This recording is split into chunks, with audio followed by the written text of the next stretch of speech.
Paz do Senhor a todos. Ezequiel capítulo 1, por favor.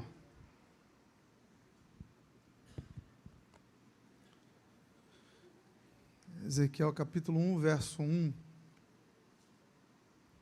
Depois, nós vamos até Ezequiel 47. Aí a leitura vai ser um pouco mais extensa.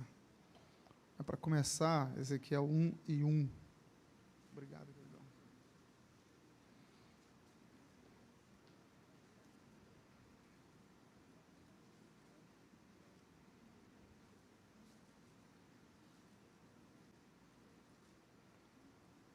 Fica aqui a minha gratidão ao pastor Amarildo. Quando ele retornar, transmitam, por favor, meu abraço a ele. Pastor Sid Clay, Deus abençoe. Pastor Jeremias. Meu nobre, sentei no seu lugar aí, me arrancaram, me fizeram sair do seu lugar, viu? Eu lembrei da Assembleia de Deus antiga, onde cada um tinha a sua cadeira. Se sentasse dava problema. Hoje eu me senti do mesmo jeito. Brincadeira. Deus te abençoe, tá? Irmãos, o meu livro Aves no Altar tinha acabado. Muita gente pedia. Eu fiz a primeira tiragem antes da pandemia. Aliás, no início do ano, perdão. E acabou muito rápido. Aí eu fiz uma segunda tiragem, chegou semana passada. Se você quiser, tem alguns exemplares ali atrás, tá bom? Aves no Altar. Levítico, capítulo 1, verso 14. As únicas aves que Deus aceita no altar é pomba e rolinha. E aí eu extraí algumas lições disso aí, né? Por que Deus só aceita pomba ou rolinha no altar? Porque essas duas aves têm algumas características que apontam para a pessoa do Espírito Santo. E aí eu fiz um trabalho para obreiros no interior de São Paulo. Deus me deu essa palavra e ficou tão interessante o assunto que eu acabei transformando num livreto. Uma leitura rápida, tá? Se você quiser, R$10 o valor desse livreto. Vai estar ali fora, tem uma máquina de cartão também, tá bom? Nosso Frank Sinatra, depois de My Way, Gospel. Linda a versão dessa música. Ezequiel capítulo 1, verso 1, depois Ezequiel 47, tá? Então, vamos ler aqui no primeiro capítulo, depois no penúltimo. Diz o seguinte: ora, sucedeu no 30º ano, no 4º mês, no 5º dia do mês, enquanto eu estava entre os cativos junto ao rio Quebar, eis que os céus se abriram e eu vi visões de Deus. Agora, lá no capítulo 47, mesmo Ezequiel, no entanto, lá no capítulo 47, texto também muito conhecido, assim que começarmos a ler, você já vai entender.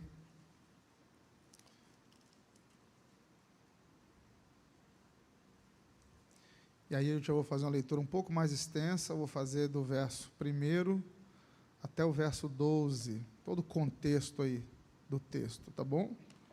É importante isso. Diz o seguinte: em seguida ele me levou novamente à porta da casa, e eis que águas surgiam por debaixo da soleira da casa em direção ao leste, algumas versões ao oriente, porque a frente da casa ficava em direção ao leste, e as águas desciam de debaixo do lado direito da casa ao lado sul do altar. Então ele me levou para fora pelo caminho do portão em direção ao norte, e me conduziu pelo caminho de fora até o portão exterior, pelo caminho que olha em direção ao leste, eis que ali corriam águas do lado direito. E quando o homem que tinha um cordel em sua mão saiu em direção ao leste, ele mediu 1000 côvados, e me levou através das águas, e as águas estavam pelos tornozelos. Novamente ele mediu 1000, e me levou através das águas, e as águas estavam pelos joelhos. Novamente ele mediu 1000, e me trouxe através, as águas estavam pelos lombos, e em seguida ele mediu 1000, e este era um rio pelo qual não conseguia passar, porque as águas eram profundas, águas para se nadar, um rio pelo qual não se podia passar. E ele disse-me: filho do homem, tu viste isso? Então ele me trouxe e me fez retornar para a margem do rio. Ora, quando eu havia retornado, eis que na ribanceira do rio havia muitas árvores de um lado e do outro lado. Então ele me disse: essas águas saem em direção à nação do leste, desce para dentro do deserto e vai para dentro do mar. Esse mar aqui é o Mar Morto, é uma referência ao Mar Morto. Que sendo levadas ao mar, as águas serão curadas. E sucederá que cada coisa que vive, que se move, para onde quer que os rios venham, viverá. E ali haverá uma grande multidão de peixes, porque estas águas chegarão lá, porque serão curadas, e cada coisa viverá por onde este rio vier. E sucederá que os pescadores ficarão sobre ele, desde Engedi em Englaim, e eles serão um lugar para se espalhar redes. Seus peixes serão de acordo com seus tipos, como os peixes do grande mar, excedendo em muitos. Mas os seus lugares enlameados e os pântanos não serão curados, eles serão dados ao sal. Verso 12, muito conhecido, diz o seguinte: e junto ao rio, sobre a sua ribanceira, desde aquele lado, crescerão todas as árvores para alimento, cuja folha não cairá, nem seu fruto será consumido. Ela produzirá novos frutos de acordo com seus meses, porque as suas águas saíram do santuário. E o seu fruto será para alimento, e a sua folha por remédio. Se você puder, diga amém. Irmãos, assim que terminou a primeira parte da pandemia, que os cultos retornaram, eu recebi uma oportunidade para ministrar na nossa igreja e decidi pregar sobre Ezequiel, e retomei a leitura de Ezequiel. E lendo o livro de Ezequiel, eu li todo o livro, já várias vezes, é claro, mas naquele dia, para ministrar, eu li todo o livro, e quando eu comecei a ler o livro, me veio à mente uma frase, eu gosto bastante de filosofia, me veio a frase de um grande filósofo, pai da dialética, né? Heráclito, para quem gosta de filosofia, conhece Heráclito, que era da cidade de Éfeso, conhecido como o pai da dialética, do ano 540 a.C. Heráclito tem uma frase muito interessante, inclusive algumas pessoas até a roubam na rede social, colocam seus nomes embaixo como se fossem deles, mas não é de Heráclito. A frase é muito interessante, ela diz o seguinte: nada é permanente, exceto a mudança. Nada na vida é permanente, exceto a mudança. O único lugar que isso não se aplica, eu concordo com Heráclito, a vida é feita de mudanças, constantes mudanças. A única coisa certa que nós temos na vida é que ela vai mudar, alguma coisa vai mudar. O único lugar, ou a única questão em que essa frase de Heráclito não se aplica é em Tiago 1,17, porque em Deus não há mudança e nem sombra de variação. Todo o resto muda, mas o nosso Deus não, ele é imutável. Mas fora isso, a vida sempre vai mudar. É até um erro nosso encontrarmos pessoas 10, 15 anos depois, falar assim: poxa, encontrei fulano, ele não mudou nada. Ou seja, quer dizer que ele está parado no tempo há 15 anos? Nem que seja para pior, mudou. Mas todo mundo muda, a vida é feita de mudanças. E aí tem uma segunda expressão que eu gosto de usar, até de vez em quando eu a coloco na minha rede social. Essa não é de nenhum filósofo, não, é minha mesmo, um pensamento meu. A vida sempre nos apresentará três coisas, guarde isso aí no seu coração. A vida sempre nos apresentará três coisas. Ela vai nos apresentar desafios, oportunidades e surpresas. Vou repetir: desafios, oportunidades e surpresas. E de vez em quando, tudo isso junto, ao mesmo tempo, virão os desafios, as oportunidades e as surpresas, todos ao mesmo tempo. E a gente tem que ter discernimento. Por quê? Porque os desafios nem sempre serão fáceis de serem vencidos. As oportunidades nem sempre serão perceptíveis. E as surpresas nem sempre serão agradáveis. Porque nem toda surpresa é agradável. Mas o fato é que a vida sempre vai nos apresentar desafios, oportunidades e surpresas. E, de vez em quando, tudo isso ao mesmo tempo. Por que eu estou falando isso? Porque isso encaixa-se perfeitamente na vida do profeta Ezequiel. Estamos agora iniciando um trimestre de EBD, onde vamos falar sobre profetismo no Antigo Testamento, mas eu gosto muito do perfil dos profetas, a biografia dos profetas. Inclusive, eu tenho vontade de escrever um livro sobre o perfil dos profetas, que a gente tem sobre os escritos deles. Poucas informações sobre a vida pessoal dos profetas, mas alguns profetas que nós temos informações sobre suas vidas é muito importante e muito interessante. Então, quero falar alguma coisa sobre Ezequiel aqui, de maneira rápida, objetiva. Para você entender, Jeremias já profetizava em Jerusalém há 4 anos, quando Ezequiel nasceu. Segundo Warren Wiersbe, um grande comentarista que eu também gosto de usá-lo como referência, segundo Wiersbe, Ezequiel nasceu no ano 622 a.C. Ezequiel já era profeta, e Jeremias já era profeta em Jerusalém há 4 anos. O que isso nos acrescenta? É que Ezequiel cresceu ouvindo Jeremias profetizar. Ezequiel cresceu num ambiente, ou pelo menos teve contato com o ambiente profético. Sem contar que Daniel também foi contemporâneo de Ezequiel. Daniel, Ananias, Misael, Azarias, Sadraque, Mesaque, Abidnego, Daniel, eram contemporâneos do profeta Ezequiel. E aí existem algumas informações pessoais, como eu disse aqui, da biografia de Ezequiel, que nos fazem entender um pouco da vida dele. Eu queria muito que você aguçasse o ouvido para essas informações, a começar o nome de Ezequiel. O nome Ezequiel significa Deus fortalece, ou Deus é minha fortaleza. Todos nós sabemos que entre os hebreus havia o costume de se dar o nome de acordo com a causa do nascimento, ou a causa da gestação, ou alguma promessa, algum acontecimento que envolvesse a gestação ou o nascimento da criança, daí então extraía-se o nome. E Ezequiel recebeu um nome profético, lindo, extraordinário, Deus fortalece, ou Deus é minha fortaleza.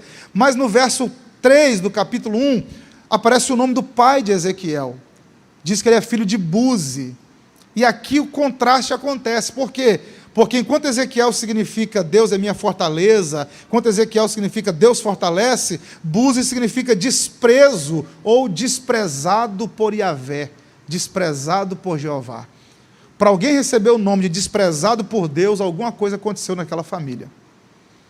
No meio, nesse interregno, nesse intervalo de tempo, alguma coisa aconteceu naquela família, que o pai de Ezequiel recebeu esse nome, desprezado por Yahvé, ou simplesmente desprezado, ou desprezo. E aí já tem uma primeira lição para nós aqui. Por quê? Porque o pai foi desprezado por Yahvé, o pai tem um nome que está ligado a desprezo, significa desprezo, mas gerou o Deus fortalece. Do desprezo nasceu alguém que Deus fortalece. Porque Deus é especialista dos ambientes mais inapropriados, levantar gente para fazer a obra dele. Então, do ambiente de desprezo, Deus levantou Ezequiel. O Deus fortalece foi gerado a partir do desprezo.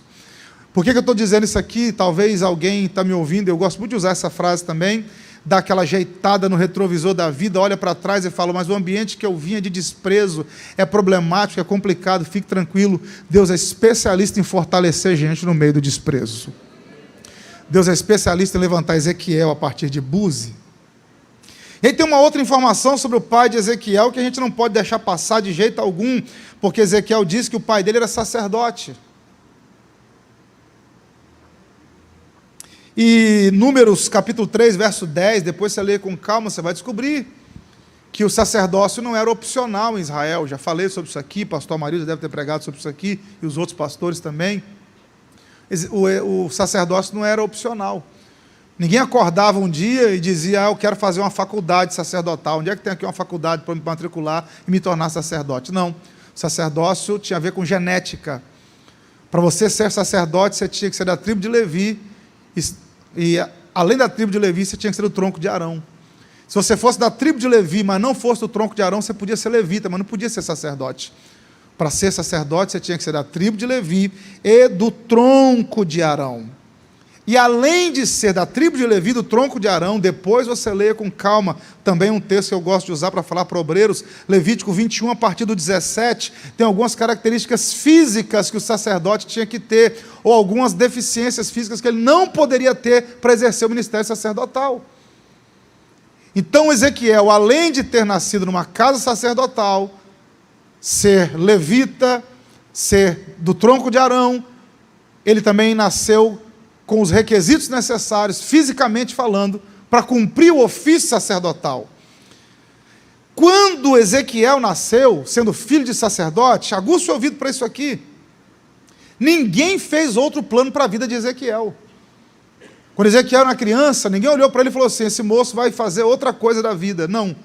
Como ele era filho de sacerdote, como ele tinha DNA sacerdotal, e passava nos requisitos físicos para ser sacerdote, quem olhava para Ezequiel dizia, vai ser sacerdote do Senhor, porque nasceu para ser sacerdote. Nasceu para ser sacerdote, ponto final. E aí tem uma coisa interessante que eu também preciso falar para você entender um negócio aqui no versículo 1. Eu já vou começar a aplicar o texto, fique tranquilo, mas são informações pertinentes. Quando você vai, por exemplo, lá em Números capítulo 8, verso 24, diz que a consagração dos sacerdotes acontecia aos 25 anos de idade. Mas em Números capítulo 4, verso 3, era aí que eles começavam a trabalhar. Então eles eram consagrados aos 25 anos de idade para começar a trabalhar aos 30 e aposentavam-se aos 50.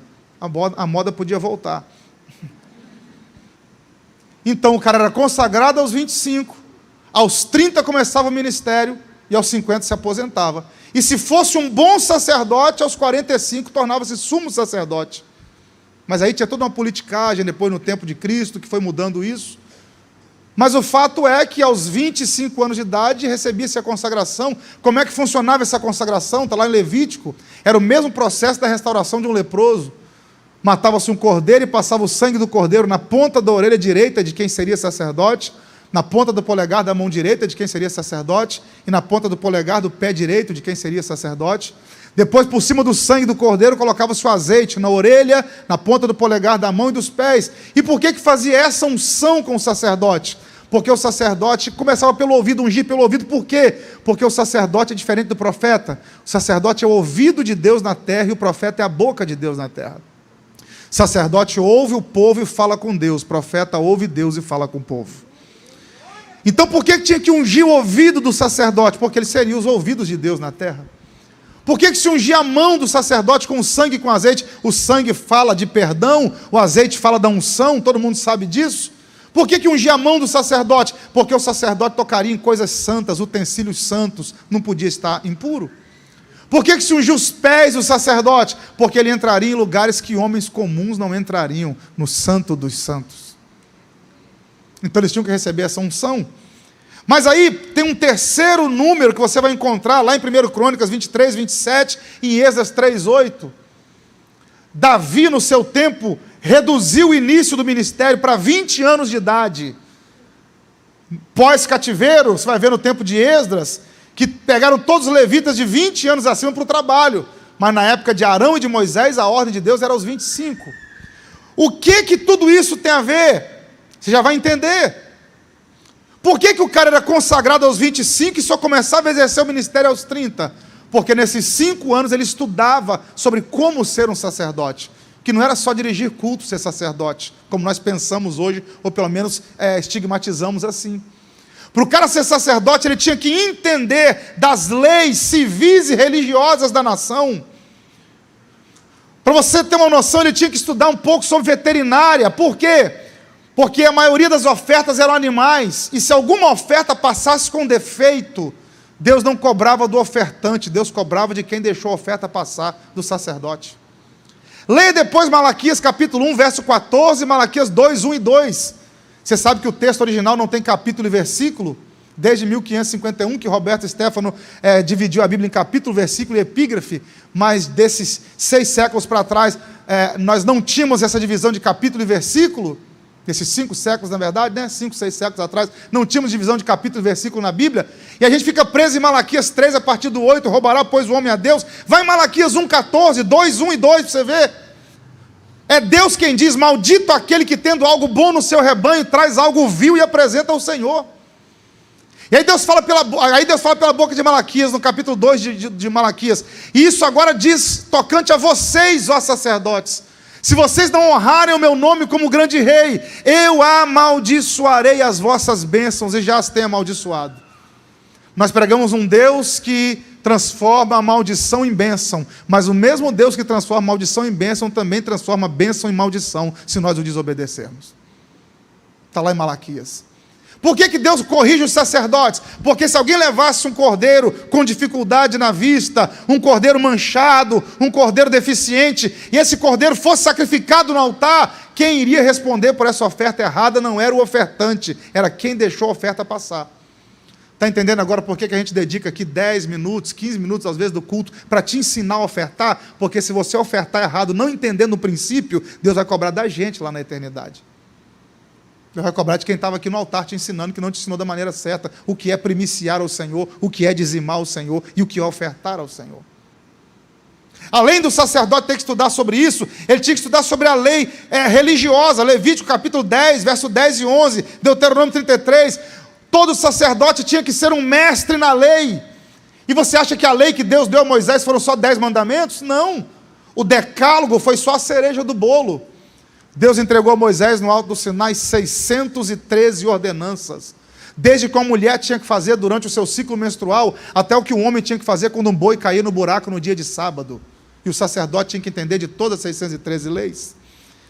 O sacerdote também tinha que entender de legislação civil. Por quê? Porque alguns problemas matrimoniais era o sacerdote quem resolvia. Números capítulo 5, a partir do verso 11, depois você leia. Para você ter uma ideia, alguns crimes, alguns assassinatos, Deuteronômio 21, 5, era o sacerdote quem dava a pena, quem aplicava a pena. Então ele também tinha que entender de direito civil. Por isso que ele estudava 5 anos da sua vida, dos 25 aos 30, para quê? Para que quando ele começasse a exercer o ministério, não houvesse falhas. Tinha que se oferecer sacrifício 3 vezes a Deus por dia, num tempo que ninguém tinha relógio no pulso. Então o cara tinha que olhar para o sol e saber, está na hora de ofertar. E se o dia tivesse nublado? Ele tinha que saber também. Então o sacerdote tinha que estudar uma série de coisas, era uma faculdade.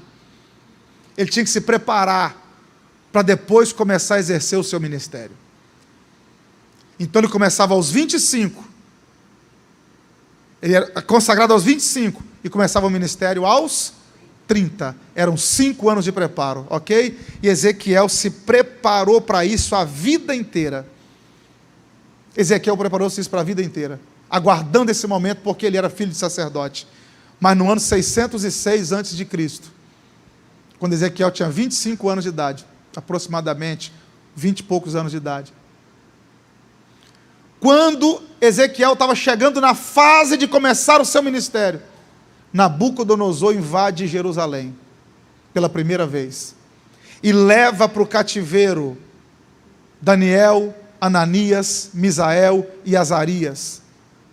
Leva alguns jovens que haviam estudado outras áreas da vida, como matemática, física e por aí vai. Então esses 4 moços, junto com os outros que foram levados, foram para o cativeiro, mas foram ser escravos junto ao imperador, junto ao rei na Babilônia. No ano 597, Nabucodonosor volta, e dessa feita ele leva 10.000 pessoas para o cativeiro. Entre esses 10.000, Ezequiel, filho de Buzi. Daniel, Ananias, Misael e Azarias estão no palácio, mas Ezequiel, quando foi passar pela entrevista, o que você sabe fazer? Sei sacrificar cordeiro. O que você sabe fazer? Sei colocar azeite no menorá. O que você sabe fazer? Sei colocar lenha para o holocausto. O que você sabe fazer? Sei ungir quem foi curado de lepra. Isso aqui não serve de nada, que nós não servimos o seu Deus aqui. Seu templo, inclusive, vai ser até destruído. Resultado, tudo que Ezequiel poderia ter aprendido na vida dele, na Babilônia não valia nada. Qual foi o resultado? Ezequiel capítulo 1, verso 1. Ele diz, no 30º ano, no 4º mês, no 5º dia, eu estava junto aos cativos às margens do rio Quebar. E aí tem uma informação importante aqui que a gente tem que pontuar também. Por quê? Porque se você olhar no verso 2, olha como é que o texto parece que se contradiz. No 5º dia do mês, no 5º ano do cativeiro do rei Joaquim. Espera aí. Ezequiel 1, 2, 5º ano do cativeiro do rei Joaquim. Ezequiel verso 1, no 30º ano. Que 30º ano é esse de Ezequiel 1? E que 5º ano de cativeiro é esse de Ezequiel 1 e 2? Havia 5 anos que Ezequiel estava no cativeiro. O 30º ano de Ezequiel 1 e 1 não é o 30º ano do cativeiro, é a idade dele. Ezequiel está dizendo, no ano que eu estou completando 30 anos de idade, eu estou aqui nas margens do rio amassando barro, como um escravo. No ano que era para eu estar começando a queimar incenso, entrar no santuário, no ano que era para eu estar começando a oferecer sacrifício a Deus, no ano que era para eu ser alguém, ministerialmente falando, eu estou aqui junto com os escravos, amassando barro nas margens dos rios da Babilônia. Sabe por quê? Porque a vida sempre nos oferece desafios, oportunidades e surpresas. Sabe por quê? Porque nada na vida é tão certo quanto a mudança.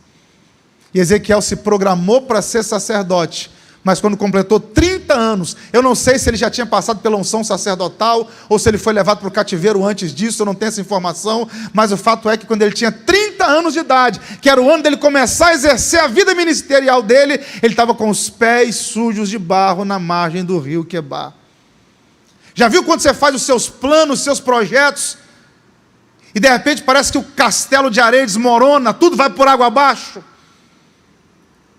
Ninguém aqui, há um ano e um pouco mais de um ano e meio atrás, pensou que uma pandemia pararia o globo terrestre. Quando você decidiu abrir aquela empresa, quando você decidiu tomar aquela decisão, ninguém esperava por esse tipo de coisa, mas a vida é feita de desafios, oportunidades e surpresa, e nem todo desafio é fácil, nem toda oportunidade é perceptível, e nem toda surpresa é agradável. A vida é feita de mudanças. E quem sabe Deus trouxe algumas pessoas nessa quarta-feira da vitória, e as mudanças que você tem vivido na sua vida não são favoráveis. Mudanças tais como Ezequiel viveu, e você olha para trás e fala: era para eu estar começando a viver um novo tempo agora, e aqui eu estou amassando barro nesse pedaço da minha vida. Era para eu estar começando a viver um novo tempo, e o que está acontecendo? Parece que eu não saio do lugar, estou aqui pisando barro, como um cativo. Problema na família, problema ministerial, problema da saúde, em várias áreas, e você olha e fala: mas não era para estar acontecendo assim, os planos que eu fiz não foram estes.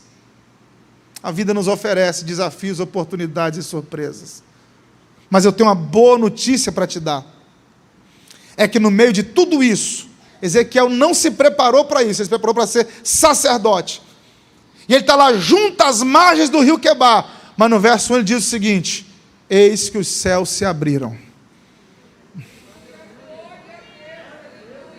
e eu vi visões de Deus.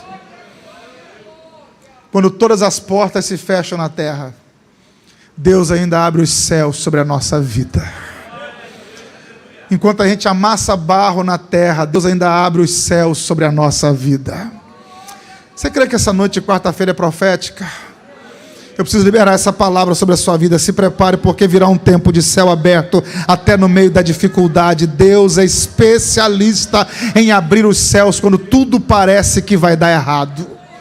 Quando tudo parece ter dado errado, fugido do controle, quando parece que nada mais vai acontecer, Deus é especialista em abrir os céus sobre a nossa vida. E eu te provo isso à luz da Bíblia. Isaías capítulo 6, no ano da morte do rei Uzias, estava tudo ruim em Jerusalém, um exército sem comandante, um rei que morreu leproso, um trono vazio. Mas quando Isaías entrou no templo, ele falou: o céu estava aberto e eu vi o trono de Deus, eu vi a majestade do Senhor.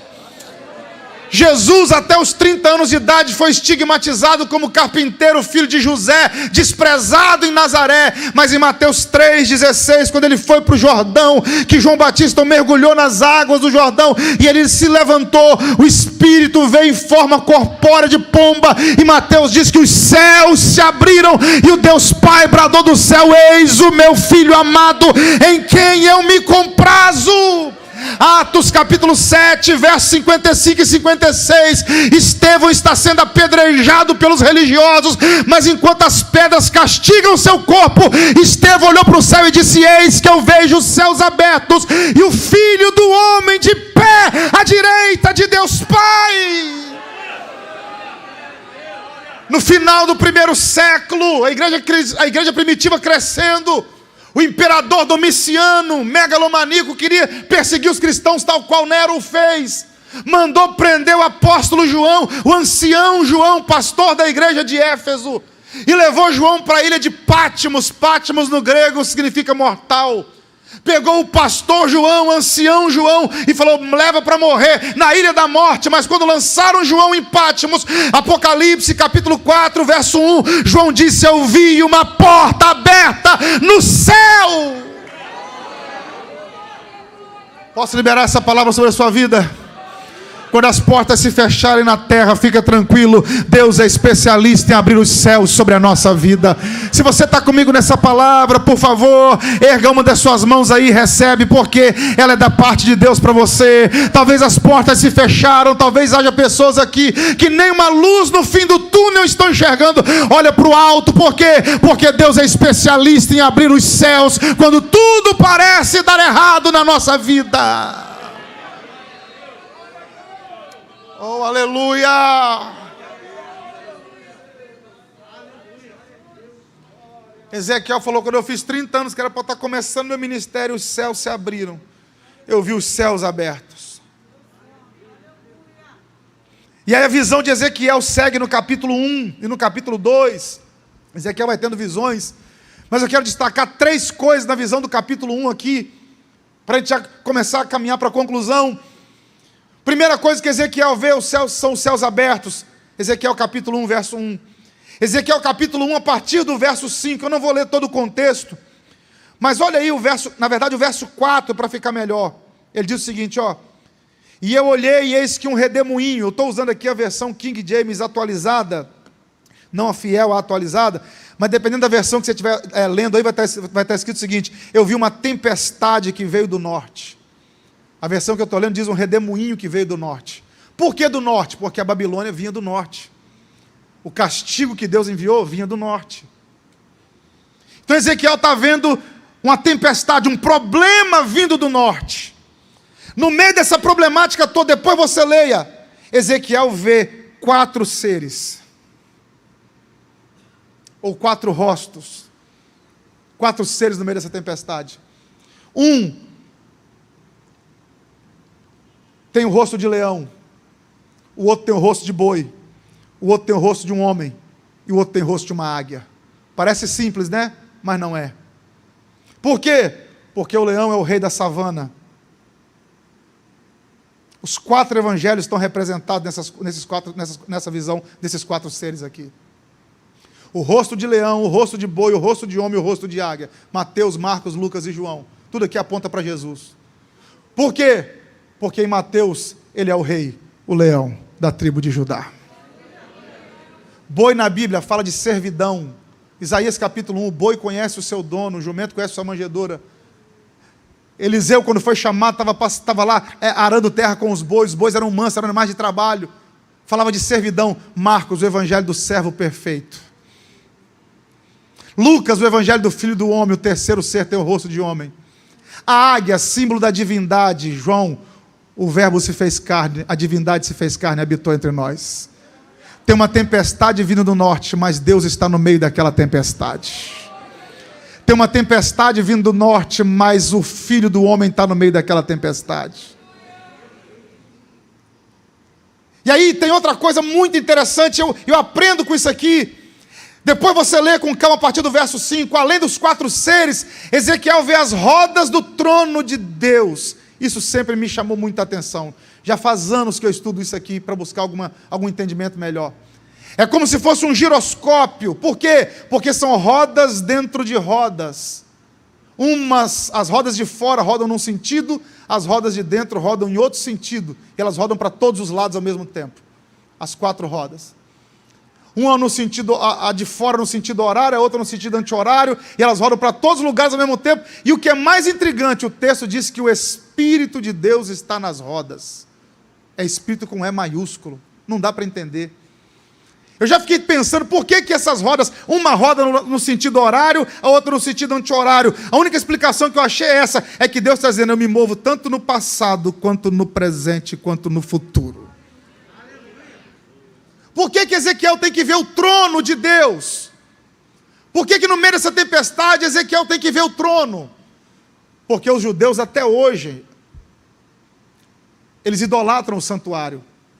Eu tive o privilégio de ir a Israel alguns anos atrás, e até hoje o que sobrou do Muro das Lamentações, o Muro Oriental, o pedaço que existe, eles veneram.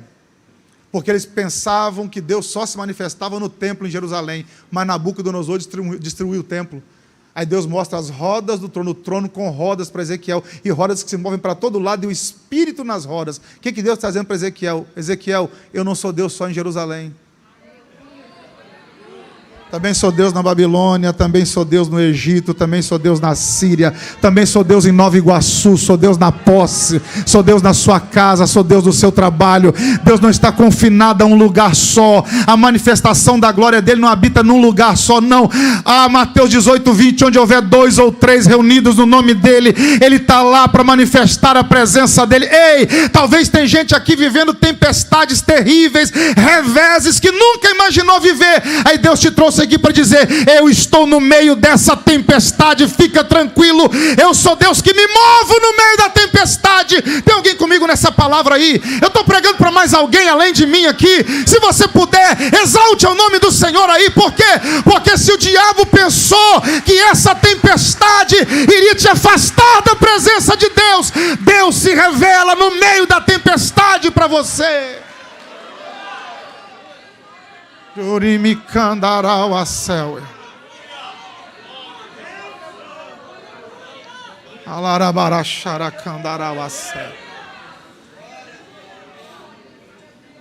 Quer ver outra coisa interessante? Terceira coisa que eu quero pontuar na visão de Ezequiel. Verso 28. 1:28. Olha aí, capítulo 1, verso 28. Marca aí na sua Bíblia. Está terminando a visão do capítulo 1. Ele diz o seguinte. Vou ler só o 28, tá? Como a aparência do arco que há na nuvem no dia da chuva, assim era a aparência do brilho ao redor. Aí ele fala que tinha uma aparência semelhante à glória do Senhor. E dali, ele cai sobre a sua face quando ele vê aquilo. Olha que coisa interessante. Verso 28. Como a aparência do arco, ele vê a glória de Deus, como a aparência do arco que há na nuvem no dia de chuva. Pergunta para você me ajudar. Qual arco que aparece depois da chuva? Que Deus mandou como sinal de aliança para quem? Noé. Depois do dilúvio, Deus mandou o arco-íris e falou: isso aqui é uma aliança que eu estou fazendo com você, Noé, e com a humanidade. Eu não destruo mais meu povo com água. Então, além de uma aliança, é uma promessa. E no meio de toda aquela tempestade, Ezequiel olhou e viu o arco-íris da promessa. E aí tem mais uma lição para nós aqui, sabe por quê?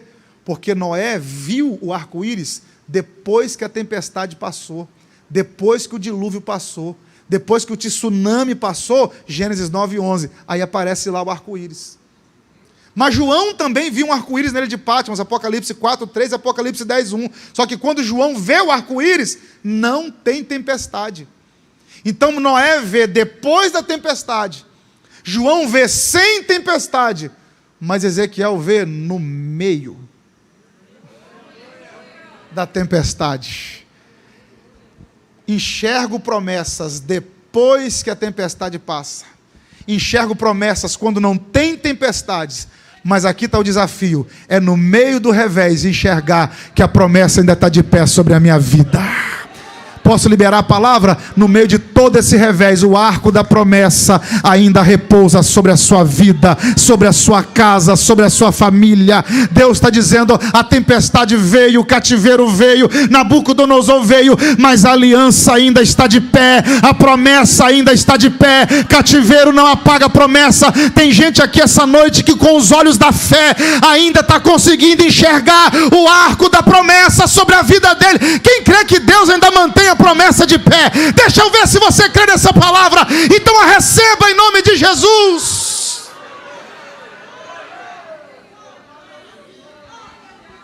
Aleluia.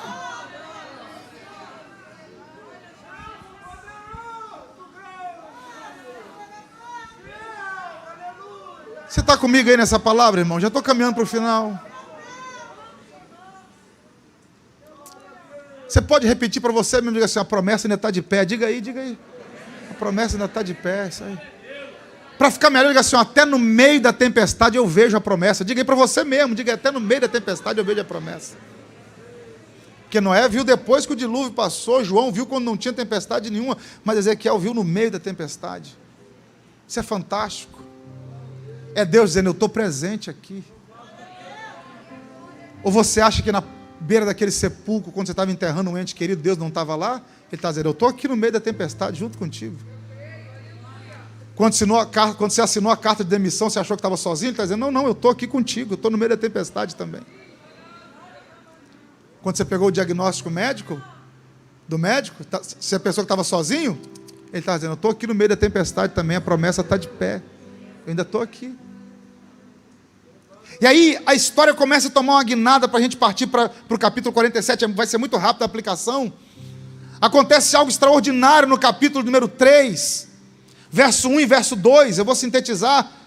Além disso, ele me diz: filho do homem, come o que tu encontrares, come este rolo e vai falar à casa de Israel. Assim eu abri a minha boca e ele me fez comer aquele rolo. E eu sempre me perguntei, pastor Jeremias, por que Deus fez Ezequiel comer aquele rolo, aquele pergaminho? Não era mais fácil Ezequiel ler? Por que Deus manda ele comer? Aí depois de muitos anos orando sobre esse texto, Deus me fez entender. Deus está dizendo o seguinte, e a partir dos acontecimentos daqui por diante, me fez entender também esse texto. Deus está dizendo, Ezequiel, você não vai só falar a palavra, você vai sentir a palavra. Porque profeta tem que sentir o que ele fala. Profeta tem que sentir o que ele profetiza. Por isso que Deus pega Osés e fala, casa-se com uma prostituta, porque do mesmo jeito que eu estou me sentindo, você vai se sentir quando profetizar. Quando você falar que o meu povo me traiu, você vai entender bem, porque você vai entender do assunto. Profeta tem que saber, tem que ter na essência o que ele vai falar. Quer ver como é que isso muda? Deus fala para Ezequiel, come o rolo. Aí Ezequiel come o rolo, na visão. Aí daí por diante, capítulo 4, vou sintetizar. Deus manda Ezequiel construir uma maquete de Jerusalém. Olha que coisa interessante. Para representar o cerco dos caldeus. Porque teria a terceira invasão no ano 587. Então Deus fala, constrói uma maquete de Jerusalém.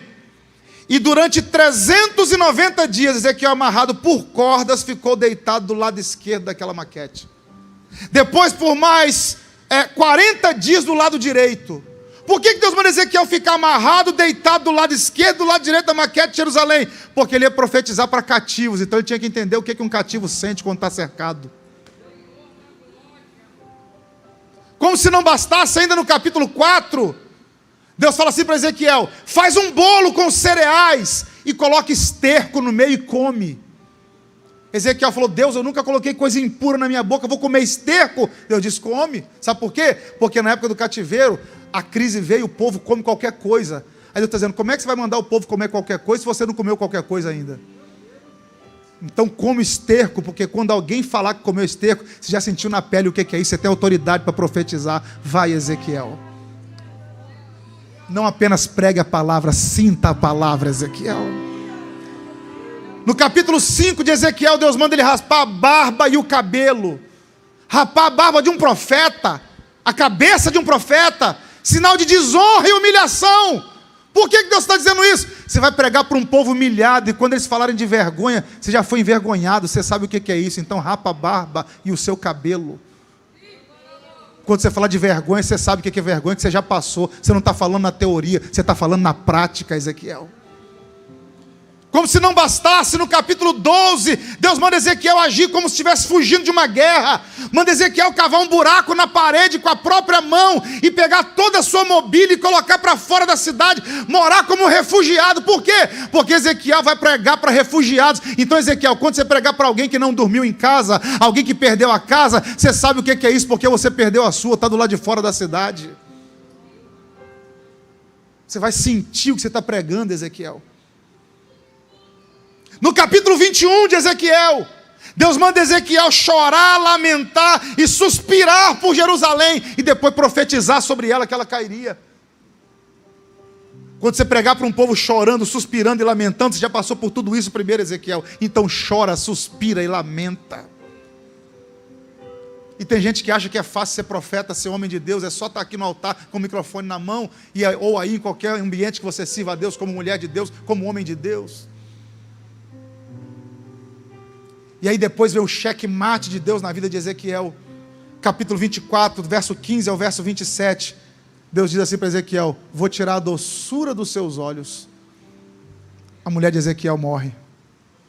E Deus fala, geme em silêncio. Verso 17 do capítulo 24. Não faça lamentação. Geme em silêncio. Enterra ela de manhã e continua pregando à tarde. Porque do mesmo jeito que você está perdendo a sua esposa, eu estou perdendo a meu povo, a minha nação. E quando você pregar para aquele povo, você vai saber o mesmo que eu estou sentindo. Então tem dia que a gente está aqui gemendo e lamentando, mas igual a Ezequiel, em silêncio. Gente que está à sua direita e à sua esquerda e não tem noção de 0,5% do tamanho da prova que você passa. Sabe por quê? Porque você está igual a Ezequiel, sofrendo e gemendo, e Deus está dizendo, geme no silêncio, ninguém precisa saber. Ninguém precisa saber o que você está passando, então geme no silêncio. Geme no silêncio. Ser crente não é ser super-homem, isso é básico. O nosso pastor fala muito isso. Não é ser mulher maravilha, não é ser homem de ferro. Não. Também temos as nossas agruras, nossas angústias, nossos reveses. E tem dia que você tem que estar igual Ezequiel, profetizando e por dentro gemendo no silêncio. Tem dia que você tem que estar aqui dizendo: eu vi Jesus, Jesus me viu, no mesmo instante me redimiu, cantando com todo o ímpeto, mas a alma está precisando de acalento. Tem dia que você abraça, mas quer ser abraçado. Tem dia que você profetiza, mas queria que alguém estivesse profetizando sobre você. Tem dia que você ora por alguém, mas o que você mais queria era que alguém orasse por você. Tem dia que você liga para alguém, mas o que você queria era que alguém ligasse para você. Bem-vindo ao clube dos profetas. Bem-vindo ao clube dos homens e mulheres de Deus, que de vez em quando Deus coloca na prova e fala: geme no silêncio. E você pode revirar a vida dele. Você não vai ver ele lamentando, chorando, se lamuriando. Sabe por quê? Porque ele tem certeza que o processo que ele está atravessando foi Deus quem colocou. E o Deus que coloca no processo é o Deus que tira do processo. Porque toda prova tem começo, tem meio, mas também tem fim. Eu vim pregar para a gente aqui essa noite, que está gemendo no silêncio, mas Deus está dizendo: fica tranquilo, porque o tempo de cantar está chegando na sua vida. Quem está comigo nessa palavra, me ajude aí a adorar o nome de Jesus.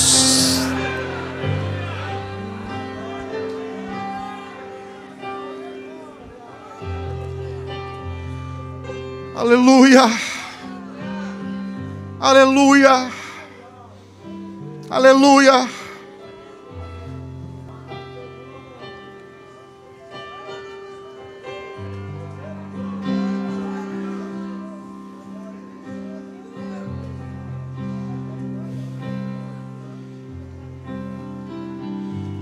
Ezequiel enterra a mulher de dia e profetiza à tarde. E não vai se lamentar. Geme no silêncio e não faça lamentações. E Ezequiel, como um servo obediente, cumpriu o que Deus mandou. E aí, qual a divisão do livro do profeta Ezequiel? E aqui é a penúltima coisa que eu falo para a gente orar, antepenúltima. Do capítulo 1 ao capítulo 13 é a chamada de Ezequiel. Do capítulo 4 ao capítulo 24 é a revelação do juízo de Deus sobre Jerusalém. Do capítulo 25 ao 32 é o juízo sobre as nações inimigas. Quando você vê Ezequiel 28, o rei de Tiro é comparado a Lúcifer. Deus está dizendo: do mesmo jeito que eu derrubei Lúcifer, eu vou te derrubar, o rei de Tiro. Por quê? Porque quando o rei de Tiro soube da queda de Jerusalém, ele se alegrou. Só que a queda de Tiro foi muitas e muitas vezes pior do que a queda de Jerusalém. Porque quem se alegra com a derrota do outro, está cavando a sepultura com a própria mão.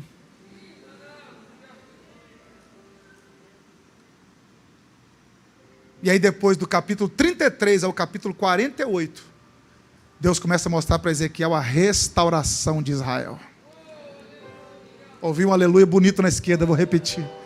Do capítulo 33 ao 48, Deus começa a mostrar a restauração de Israel para Ezequiel. Porque não é só gemer no silêncio, também tem a restauração. E a visão mais célebre está no capítulo 37, Deus pega Ezequiel e leva até um vale cheio de ossos. E o texto diz: e a mão do Senhor me colocou no meio do vale. Não vou ler porque vocês conhecem o texto. No meio do vale, mano. E aí Deus fala assim: agora anda ao redor do vale. Eu não sei se alguém aqui tem acompanhado as minhas lives pela manhã, mas um dia desse eu preguei sobre isso. Olha que interessante, pastor Jeremias, pastor Sid Clay. Olha que interessante. Deus coloca Ezequiel no meio, mas manda ele andar ao redor. Ezequiel, você tem que ter as duas visões da situação. A de quem está no meio e a de quem está de fora. Porque tem dia que a gente só tem a visão de fora, só está andando ao redor. Tem dia que a gente só tem a visão de quem está no meio, não vê a situação de fora. Aí tem dia que Deus tem que nos colocar no meio e falar: além do meio, dá uma volta ao redor. Veja de dentro e veja de fora. Você vai enxergar melhor a situação. Isso aqui para Ezequiel é um confronto, sabe por quê? Está lá em Levítico 21, verso 11. O sacerdote não podia tocar em defunto. E Deus pega Ezequiel e leva no meio de um vale cheio de ossos. Imagina o asco que o profeta sentiu, o nojo que o profeta sentiu. Eu estou num lugar imundo. E de vez em quando Deus vai te levar a lugares, você vai perguntar, para que Deus me trouxe aqui? Aí Deus vai dizer, eu não te trouxe aqui para o lugar te mudar. Eu trouxe aqui para você mudar o lugar. Não são os ossos que te mudam, é você que muda os ossos. Mas como é que eu mudo os ossos? Deus faz a pergunta, filho do homem, porventura poderão reviver esses ossos? E eu tenho quase certeza que Ezequiel morava na posse, porque ele era inteligente demais. Quando Deus perguntou assim, esses ossos podem reviver? Talvez se fosse o Renan de Melo, dava a minha opinião. Deus, eu acho que não. Mas Ezequiel está dizendo assim para Deus, Senhor, tu sabes. Por que Ezequiel disse, tu sabes? Porque Ezequiel olhou para ele, Senhor, um dia eu tive igual a esses ossos. Eu achei que não tinha mais jeito para mim. Eu nasci para ser sacerdote, acabaram com o meu ministério, o Senhor me fez profeta. Se teve jeito para mim, o Senhor sabe o que dá para fazer com esses ossos. Então vou te dar uma ideia, Ezequiel. Profetiza. Ezequiel profetizou cada osso no seu osso, 206 ossos, cada esqueleto humano adulto. Imagina milhões espalhados na face do vale. De repente os ossos sobre os ossos, veio nervo, veio carne, veio pele, veio fôlego de vida, veio o Espírito, e Deus falou, assim eu vou fazer com a minha nação. Então Ezequiel 37 é uma profecia, uma revelação profética que Deus dá de Ezequiel para a nação. Só que no capítulo 47, onde a gente vai encerrar, é uma profecia que envolve o santuário, aborda a nação, chega na nação, deságua no Mar Morto, mas envolve o profeta também. Porque no capítulo 47, se você olhar na verdade, a partir do capítulo 45, Deus começa a mostrar para Ezequiel um novo templo. Sabe por quê? Porque aquele templo que Salomão construiu foi destruído. Aí Deus começa a mostrar um novo santuário para Ezequiel, dizendo, Ezequiel, fica tranquilo. Tem um santuário muito melhor do que esse que Nabucodonosor destruiu. Fica tranquilo. E aí Ezequiel vê que debaixo das águas, debaixo do altar, saem águas. Essas águas vão se tornando um rio, até chegar no Mar Morto. E na lateral desse rio, onde ele passa, tudo que está morto ganha vida. A visão já estava maravilhosa. Imagina o Mar Morto, que o próprio texto diz, vocês leram comigo, eu não vou ler para a gente encerrar, que haverá mais peixes no Mar Morto do que no Mar Grande. A mesma espécie, a mesma quantidade de espécies de peixe que há no Mar Grande haverá no Mar Morto, de tanta abundância de peixe que haverá, tanta vida. Mas Deus fala o seguinte, olha,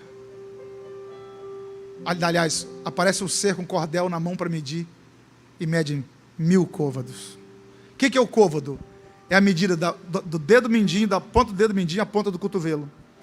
Os hebreus eram menores, média de 48 centímetros. Os caldeus eram maiores, média de 52 centímetros. Então não dá para a gente dar um número redondo, mas para ficar mais fácil, vamos colocar 50 centímetros cada côvado. Então o ser mede 1000 côvados, 500 metros, e fala, vem Ezequiel. Quando Ezequiel caminha 500 metros, água dentro. A água está nos tornozelos. O ser fala, ainda é pouco. Mais 1000, mais 500 metros, vem. Aí Ezequiel vai. Onde é que a água está? Está no joelho. Vem mais 1000, mais 500 metros, Ezequiel. Onde é que a água está? Está nos lombos. Mais 500 metros, Ezequiel. E agora? Está aqui na altura do pescoço. Mais 500, agora só dá para nadar. Porque eu estou no meio, é água profunda. Como é que Ezequiel começa? Ao 30º ano eu estava nas margens do rio Quebar. Como é que Ezequiel está terminando? No meio do rio de Deus. Se o que está na margem do rio ganha vida, imagina quem está dentro nadando. Não, para de graça. Se as plantas que estão na margem do rio ganham vida, imagina quem está lá dentro nadando nas águas, mergulhado nas águas daquele rio que cura. Sabe o que Deus está dizendo, Ezequiel? As frustrações vieram, mas eu vou te curar com as minhas águas. Por quê? Porque profeta não morre frustrado. Quem eu chamei não morre na frustração.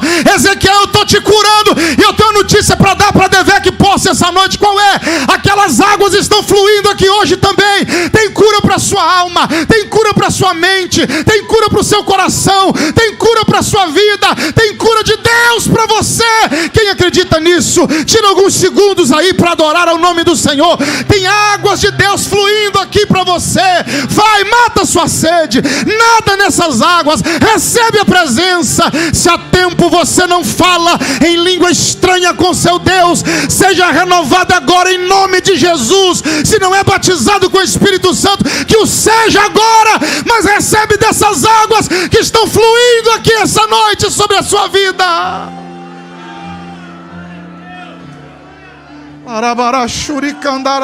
Isso, adore, adore, adore.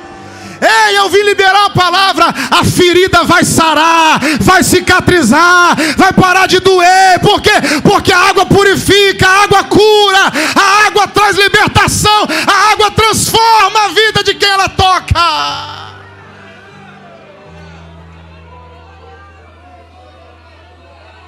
Só quem quer essas águas, vamos lá, antes da gente encerrar, só quem quer essas águas. Isso, 30 segundos. Isso. Quando você está de mão erguida, as águas vão te tocando.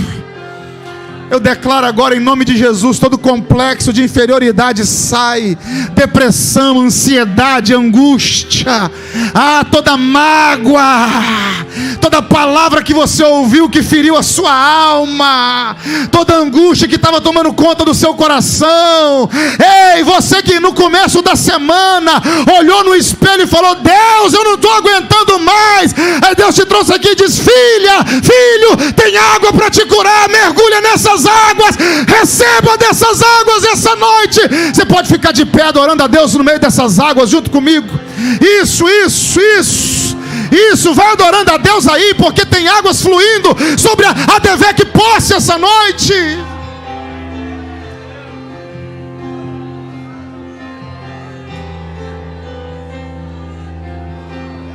Aleluia. Isso.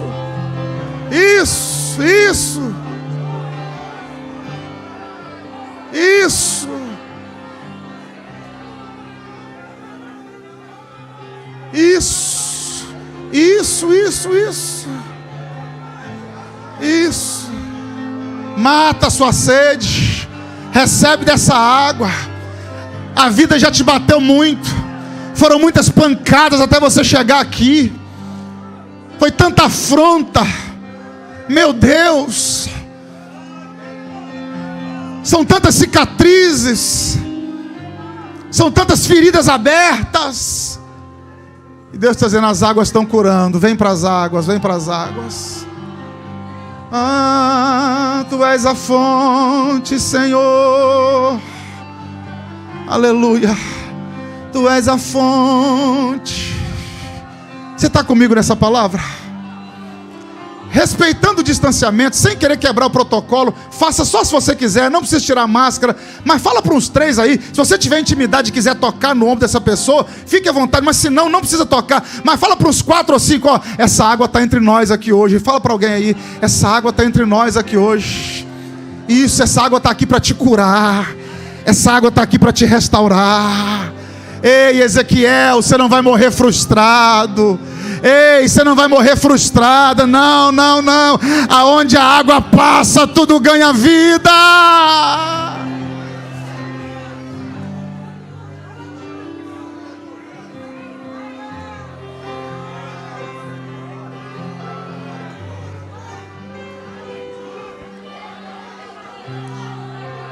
Churamanacandaraba, Calarabara Shuricandarácia, Ilmicanda Raua Céui, Anaua Deui Canda Rácia. Isso, seja curada agora. Aquela dor que você estava sentindo quando chegou aqui, que ela desapareça agora em nome de Jesus. E quando você fizer o exame essa semana de novo, vai dar diferente o resultado. Sabe por quê? Porque as águas te tocaram em nome de Jesus.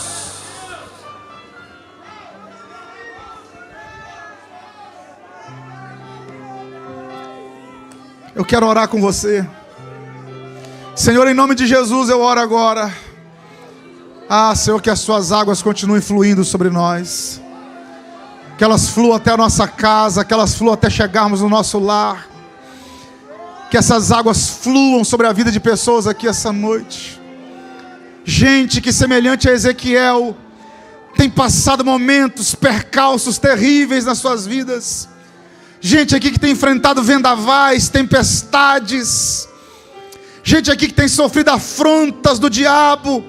Satanás tem usado bocas de pessoas para poder atingir, magoar, ferir o coração. Talvez gente que entrou aqui com o coração sangrando, com a alma doendo. Mas hoje as águas que purificam, nós cremos, elas estão transbordando aqui entre nós, porque Tu és a fonte, Senhor. Tu és a fonte, Senhor. Tu és a fonte. Eu declaro que toda frustração seja repreendida agora em nome de Jesus. Que haja cura no meio do povo de Deus. No nível que for necessário, que haja cura. Em nome de Jesus. Em nome de Jesus. Você pode dizer amém? Eu não preciso nem falar mais nada. Mas eu quero você que quer retornar para Jesus aqui na frente, agora. Tudo que eu falei já foi o suficiente. Você quer voltar para Jesus? Sai do seu lugar agora e vem. A água está aqui para te purificar. Não fica do mesmo jeito. Você entende tudo o que eu falei, mas você precisa voltar para Jesus agora. Sai do seu lugar e vem que eu vou orar por você. Se você não tomou essa decisão ainda, não, pastor, eu nunca tomei a decisão de reconhecer Jesus como Salvador da minha vida. A hora é essa. Jesus falou para a mulher samaritana: eu tenho a água que faz de você uma fonte. Ele disse: eu sou a água, Ele é a água da vida. Para você ser curado, você precisa ter aliança com Ele. Tudo isso aqui aponta para o Cristo. Você quer voltar para Jesus agora, ou você quer fazer uma aliança com Ele? Eu quero orar por você. É só você pedir licença aí do seu lugar e vir aqui à frente, que nós vamos orar por você. Mas você não pode voltar para casa do mesmo jeito, não. Vem para Jesus agora, sai do seu lugar, vem em nome de Jesus agora. Eu quero orar por você. Você precisa tomar essa decisão, e é agora, não é hoje, aliás, não é amanhã, não é depois, é hoje. Pastor, mas tem tanta coisa. Não, vem que Deus te ajuda a resolver. Se você for tentar resolver do seu jeito, não vai dar. Vem agora, em nome de Jesus, que eu quero orar por você. A igreja vai orar por você. Sai do seu lugar e vem. Talvez você está resistindo aí, está segurando, está se mantendo aí, mas você sabe que Deus falou contigo. Você sabe que Deus falou com você. Você não pode voltar para casa do mesmo jeito. Não dá para continuar do jeito que está. Só Ele pode curar o seu coração. Esse vazio aí, só Ele preenche. Então sai do seu lugar agora e vem aqui à frente que eu vou orar por você. Eu preciso orar por você. Você não pode voltar para casa do mesmo jeito. Estou te esperando aqui. Primeira, segunda, terceira, quarta, quinta pessoa, não sei, 10ª. Nós vamos ficar esperando aqui. Cadê você? Sai do seu lugar. A oportunidade está aberta. A gente tem que encerrar o culto, mas a oportunidade está aberta. Sai do seu lugar agora. Venha. Você sabe que Deus falou contigo aí. Você sabe que Deus falou contigo. A minha voz ela é estridente. Por horas nem eu aguento. Mas você sabe que a voz que falou no seu coração ela é doce. Trouxe alívio. O que você ouviu aqui hoje criou esperança no seu coração. Gerou expectativa na sua vida. Você não pode voltar para casa do mesmo jeito. Você tem que fazer aliança com Deus hoje, agora. Então sai do seu lugar e vem que nós vamos orar por você. A oportunidade está aberta. Isso. Enquanto ele está no solo, 30 segundos só, eu estou te esperando. Já vou devolver o microfone ao Sid Clay. Mas você tem esses segundos para você sair do seu lugar e vir aqui. Você não pode voltar para casa do mesmo jeito, não. Deus investiu muito em você. Os planos que você fez